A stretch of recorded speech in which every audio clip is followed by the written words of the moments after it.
Everyone. So before this story is read to you guys, I need to let you know that this story is purely fictional. But there are some trigger warnings in it. But again, it's a fictional story.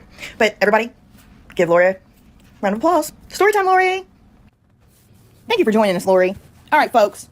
We met on Instagram in someone's comments around a year ago. We talked casually for a while and eventually grew closer. We bonded over common interests and beliefs. Talking on Instagram went to texting daily. We would FaceTime sometimes also. During this time, I was married and in a very toxic relationship. He controlled everything I did, from what I was allowed to eat, what I could wear, to who I could talk to, etc. One of his biggest rules was I wasn't allowed to be on my cell phone. I never cheated on him, but he would accuse me if I so much as text my mother. I could talk on the phone to my family, but always had to keep the phone on speaker. Due to this, mine and Ashley's conversations happened mostly before 6 and 7 p.m., and most of them would be delayed conversations, and she would message me and I wouldn't be able to reply right away, and sometimes it would be the next morning. Despite that, I felt like we became very close. I opened up to her about how he treated me. I didn't tell her about the physical abuse at first. I was very ashamed. Mostly ashamed of myself because I felt like something was wrong with me to make him do that to me. But then she started telling me stories of abuse that she supposedly went through, and it made me feel safe. Back then, I never felt safe. I felt like she could really see me and understand me. I felt like she was my safe place. So I opened up and I told her everything. Even my closest of friends had no idea how bad he was. They knew he was controlling and sometimes mean verbally, but no one knew the extent to his abuse. I opened up to Ashley about being stripped naked and my body inspected to see if I had done anything sexual while I was at work. I told her about the many, many times I had to allow him to have sex with me, and even if I didn't want to, because if I said no, he would hit me and do it anyway. I told her how he had pushed me down the stairs while walking behind me just because he didn't like that I had makeup on and there were men at the place we had went and they looked at me. I told her about being punched in the face once we got home from a sport function for my child because I laughed at a joke a man said to my husband. I told her so many details of what this evil person that I had married did to me. She knew I was afraid he was going to kill me one day. She knew he controlled our finances. My paycheck was deposited into our bank account that I had very limited access to, and he monitored. So Ashley herself came up with an idea to help me get out. When I went grocery shopping or was allowed to buy my children clothing, etc., I would get cash back when I checked out. Nothing outrageous, $20 here, $50 there. That way he wouldn't notice. I also get paid a percentage on cases that I settle with work. So I stopped letting him know when cases would settle. I always paid a separate check for those payments and requested paper checks for them. I did this for a few months and had a pretty decent amount saved. I started to have faith that I could leave him. During this, Ashley was supportive of me. She would give me pep talks when I would panic, and she would catch me. She would tell me I was strong and I would get through this alive and safe. I genuinely grew to love her. I knew she struggled financially. She told me she had left her abusive husband with nothing but the clothes on her back and a couple tiny suitcases of what she was able to get back from him. She was living in the shop at the time that we met. She would tell me that even not having a shower or bathtub or any real privacy and struggling to feed herself, she felt free and more happy than she had in years. And as a friend, I was happy for her. But as a friend living through abuse, I can't even describe what I felt. As crazy as this sounds, this is how I felt back then. She was my idol. To me, she escaped the way I wanted, and I wanted to be strong and brave like her and escape too. During our talks, she would mention not having hygiene products that she desperately needed, or at times wouldn't have money for food. She would tell me that sometimes Peas would buy her food. Looking back, I realized she was dry begging. But at the time, I thought she was a friend venting to a friend about her struggles just like I had mine. Anyone that knows me can attest to the fact that I show my love through material things. It's hard for me to speak about emotions, so I show my love with gifts and or money. So giving Ashley money wasn't odd to me. She was my friend. She was there for me during some of my darkest times. Helping her financially was my way of showing appreciation for her. It wasn't large amounts. $15 to $30 was the usual. One time she did ask for a rather large amount, but I wasn't able to send it to her. I added it up, and over the course of our friendship, I sent her a total of $530. So during the early stages of our friendship, I had come across a video of a creator's TikTok on Twitter and decided to make a TikTok so I could follow them. I thought they were a hoot and very entertaining. I shared their video with Ashley because we had similar humor. She then told me about her TikTok and I followed her. I wasn't able to watch her lives often, and when I could, it was maybe 5 to 10 minutes at a time. There was a time she even got mad at me and said I didn't support her TikTok career because I wasn't active on her TikTok like she wanted. Keep in mind, I could only be on my phone when I was out of his presence, and she knew that. I was never really active on TikTok, but when I was, I always tried to show her support by liking her videos and commenting. But other than that little spat, her and I never really had any issues in our friendship.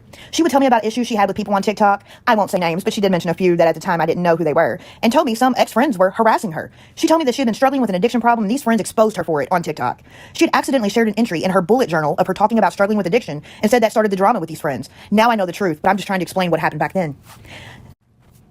I have never had experience with anyone that had addiction problems. Ashley was the first for me. She told me she was quitting and I believed her. I mean, to me, she was strong enough to do anything. She escaped a terribly abusive relationship so she could beat addiction. Eventually, she told me she was completely sober and clean, and I believed her.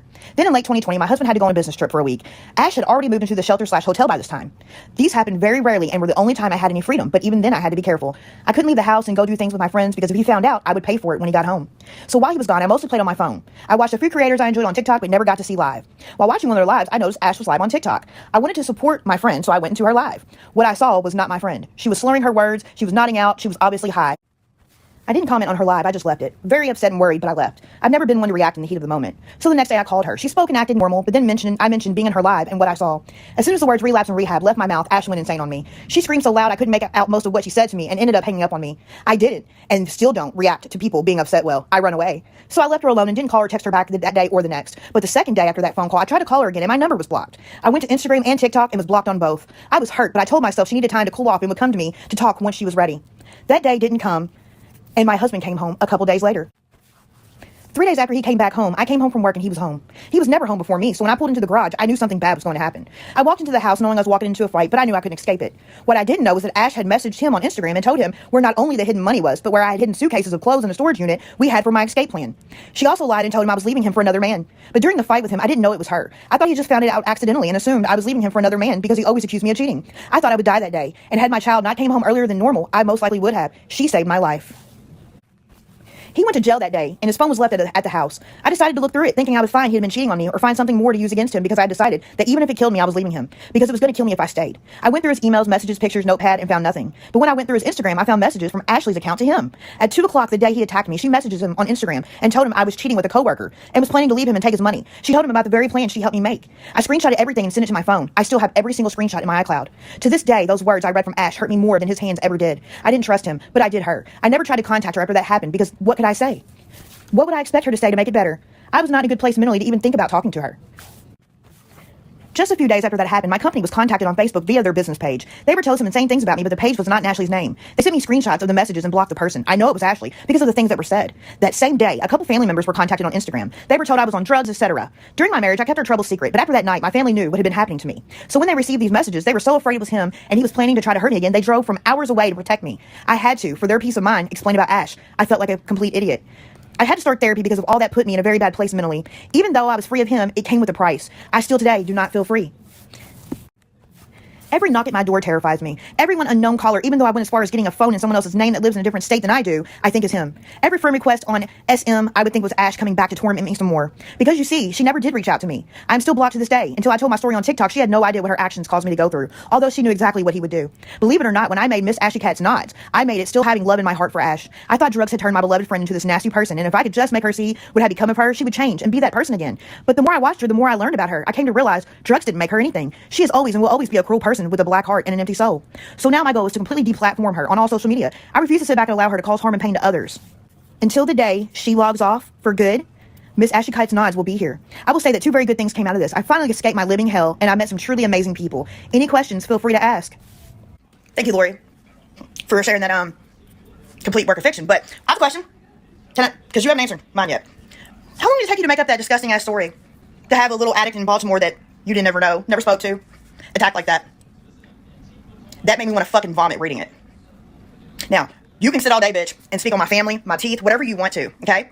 What I just read is one of the most disgusting fucking things I've seen yet, okay? So anybody thinks you have credibility, and ma'am, there are none, except for stupid bitches like, but you're fucking gross, lying Lori. But, how long did it take you to write that? What about the drug addiction that you didn't have and then you've been clean 15 years? God, you're fucking